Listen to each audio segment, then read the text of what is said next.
Imagine standing in front of 30 staring eyes, your knees shaking, while a ruthless teacher screams in your face for something you didn't do. I was only 8 years old when my life was upended by a classmate's casual cruelty. She ripped out my homework just to watch me drown.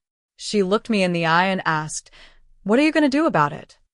Well, I didn't have to do anything, because karma just handed her a prison sentence. If you've ever had to sit in silence while a toxic person got away with ruining your day, your week, or your life, hit that like button, subscribe, and grab some popcorn. Because today's story is proof that the universe always keeps receipts, and when karma strikes back, it doesn't miss. To understand how deep this cut, you have to understand what it feels like to be 8 years old, desperate to please, and utterly terrified of authority. It was a Tuesday night. I remember the exact smell of the graphite and the cheap pink eraser as I sat at my kitchen table. We had been assigned a massive, incredibly difficult project by our third-grade teacher. Let's call her Mrs. Vance. Mrs. Vance wasn't just strict. She was the kind of teacher who seemed to genuinely enjoy the scent of childhood fear. Her voice could cut through a noisy classroom like a razor blade. If you forgot your homework in Mrs. Vance's class, you weren't just given a bad grade. You were publicly humiliated. Knowing this, I poured my entire evening into that assignment. I checked it twice. I neatly wrote every single answer in my favorite composition notebook. I remember closing that notebook, sliding it into my backpack, and feeling a massive wave of relief. I was safe. I was prepared. The next morning, the classroom was dead silent. The sun was streaming through the windows, but the air felt freezing. Mrs. Vance stood at the front of the room, her heavy wooden ruler tapping against her palm. "Thwop, thwop, thwop. Pass your notebooks to the aisle," she barked. My heart rate was steady. I unzipped my backpack, reached inside, and pulled out my notebook. I flipped it open to where the assignment should have been. My breath caught in my throat. The page was gone. Not just missing, there was a jagged, violent white fringe left along the spine where the paper had been brutally ripped out. Panic is a physical sensation. For an 8-year-old, it feels like drowning. My ears started ringing. A hot, suffocating flush spilled from my chest right up to my cheeks. I frantically flipped the pages forward, then backward, my fingers trembling so hard I almost tore another sheet. It was right here. I know it was right here. Mrs. Vance was already walking down my row. Her heavy footsteps echoed on the linoleum floor. She stopped right at my desk, towering over me like a shadow. "Notebook," she demanded, holding out a cold, manicured hand. I couldn't look up. I literally could not lift my chin. The tears were already burning the backs of my eyes, blurring the empty lines of my notebook. I lost it," I whispered to my desk. "What did you say?" Mrs. Vance's voice dropped an octave, dripping with disdain. "Look at me when I'm speaking to you." I forced my head up, my vision swimming. "I did it, Mrs. Vance. I swear I did it last night. But the page, it's gone. Someone must have." "Silence," she snapped, cutting me off before I could even try to defend myself. I am sick and tired of the excuses. Laziness will not be tolerated in this classroom. Stand up. Go to the front of the room. 30 pairs of eyes burned into my back as I walked to the chalkboard. I had to stand there, exposed and burning with shame, for the entire hour-long period. Every time someone looked up, I felt a fresh wave of humiliation. My legs ached, my throat was dry from holding back my sobs, and my dignity was completely shattered. When I finally got home that afternoon, I collapsed into my mother's arms and wept. I told her someone must have touched my bag during recess, or before the bell. I wanted justice. I wanted my mom to storm into the school and demand an investigation. But my mom just held me close, stroked my hair, and sighed. "Sweetie," she said softly, "sometimes people do bad things because they are unhappy inside. Let it go. You don't need to fight them. Bad things always find their way back to the people who cause them. Just let it go." At 8 years old, that felt like a defeat. But my mom knew something I didn't. A few weeks passed.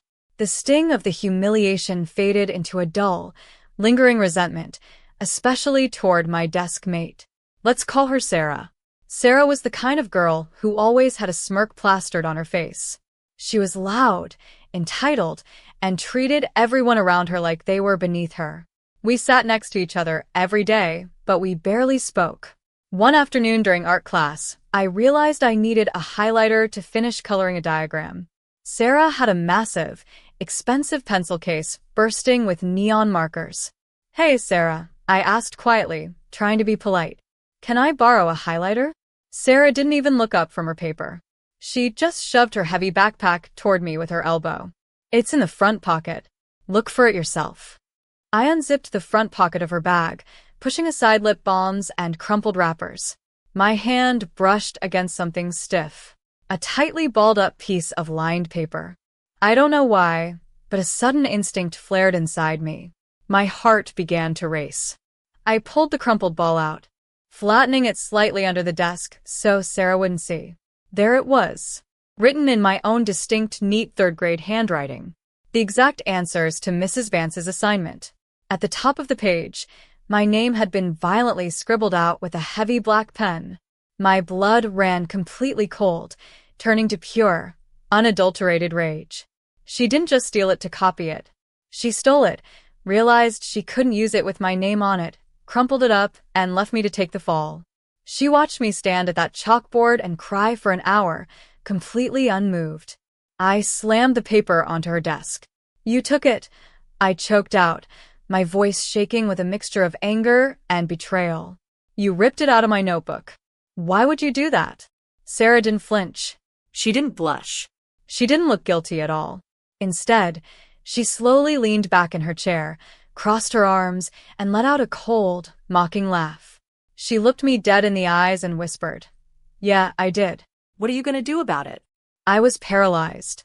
I was an 8-year-old kid with no power, no voice, and a teacher who already thought I was a liar. If I went to Mrs. Vance now, she'd just think I was trying to frame Sarah to cover my own tracks. So I did the only thing I could do.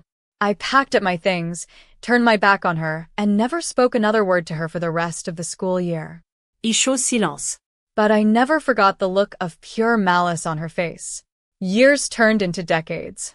I grew up, moved away, got married, and built a beautiful life. The memory of third grade became nothing more than a funny, distant anecdote my husband and I shared over morning coffee. Until yesterday, I received a message out of the blue from an old childhood friend who still lives in our hometown. We were catching up, laughing about old times, when she suddenly dropped a bombshell. "Hey, do you remember Sarah from third grade? The girl you used to sit next to?" My stomach did a tiny flip. "Yeah, I remember her." "Why?" "Well," my friend replied, "she finally got exactly what she deserved. She's in jail." I froze. Jail? For what? As it turns out, Sarah never changed. That entitlement, that casual belief that she could just take whatever she wanted from people and ask, "What are you going to do about it?" finally caught up to her in the worst way possible. She had been dating a guy for a few months. He trusted her, loved her, and gave her a key to his house. And how did she repay that trust? While he was away at work, Sarah showed up with a moving truck. She completely cleaned him out. She stole his electronics, his jewelry, his family heirlooms, thousands of dollars worth of property, and tried to sell it all for quick cash. But she wasn't dealing with a helpless 8-year-old anymore. Her boyfriend called the police immediately.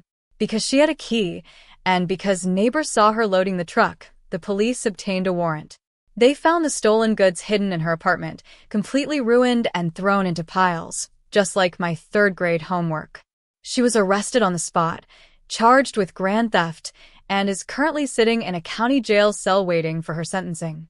When my friend told me that, a wave of absolute, serene satisfaction washed over me. I remembered standing at that chalkboard, crying, feeling like the world was completely unfair. I remembered my mom's words, "Just let it go. Bad things always find their way back to the people who caused them." It took 15 years, but the universe finally answered Sarah's question. What was I going to do about it? Nothing. I didn't have to lift a single finger. Karma waited patiently, watched her habits grow worse, and delivered a swift, unyielding reality check. If this story gave you a massive sense of poetic justice, make sure to smash that like button.